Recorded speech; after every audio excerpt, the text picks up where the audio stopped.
About 6 months ago, I was probably the lowest that I've ever been in my life. And I went to Brittany and we went to lunch. I told her my story. I told her just everything. And ever since that day, I just felt Christ in me.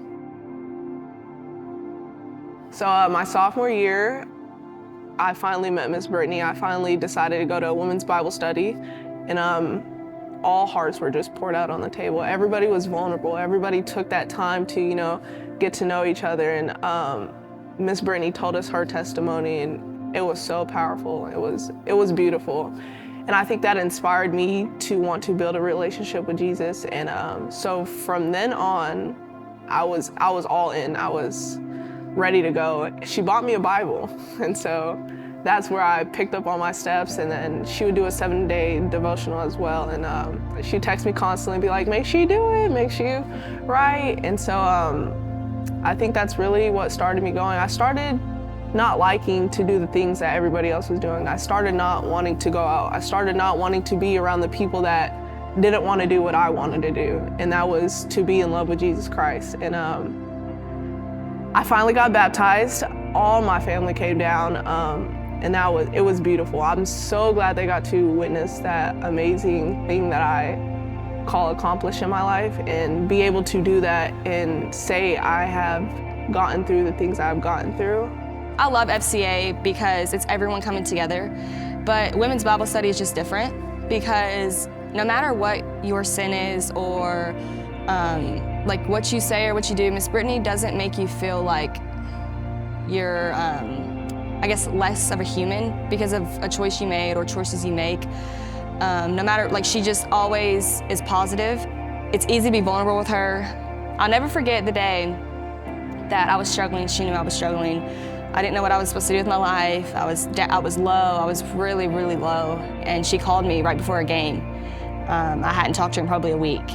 And she was just like, can I pray for you? And I was like, yeah. And so we sat on the phone before my game and she prayed. For a long time, I was scared because I was like, what if I don't fit in? Or since they're doing all this, what if I don't do that? And then I have no friends or stuff like that. But to know that there's people that want to do the same thing as you, it's pretty beautiful. And it took me a while to talk because I was just like, oh, I'm not confident in my answers. I don't know if I'm gonna ask the wrong questions but there's no wrong questions. You cannot ask a wrong question. And I feel that's what I love about Bible study. And you just feel very welcomed. You can open your heart on the table and people will accept you for whatever you have done. And that's what I love about it. So yeah. Being able to come together as student athletes and just be vulnerable with one another, even if you've never spoke, is just, it's a really good feeling, like Jaylin said. Just having people on your side, even if your story's crazy and wild and you think, oh my gosh, they're gonna think I'm crazy. People can relate to you and they're not gonna make you feel that way. I just wanna let people know that it's okay to be vulnerable. It's okay to answer the wrong.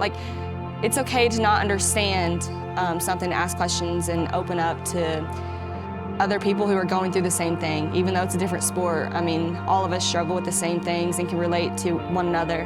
I would say it's even just a, hi, how are you? Or, oh, I remember I saw you at FCA, or, oh, we had a conversation yesterday. I would say it does the little things like that.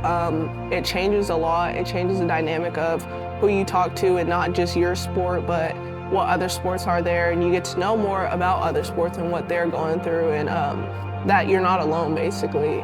I think what people are so are timid of, or is to think that nobody has anything in common. And the fact that we all know we have God in common, and that's one thing we can relate off of. If nothing else is in common in the world, I feel like we know that. So knowing that, it opens up a lot more personalities and friendships and relationships. And FCA as a whole has tripled since Miss Brittany has been in charge, just because she's so open arms and people think she's crazy.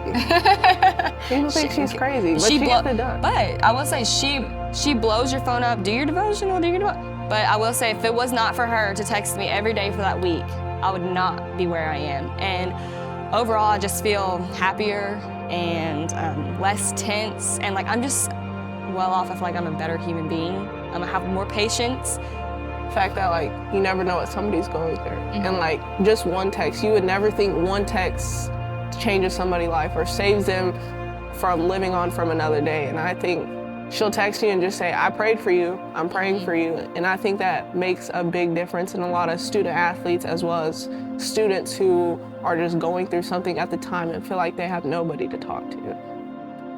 I would say FCA is important to me because it is a community. It is to know that you always have somebody, to know that somebody will always have your back, be there in a text, in a call.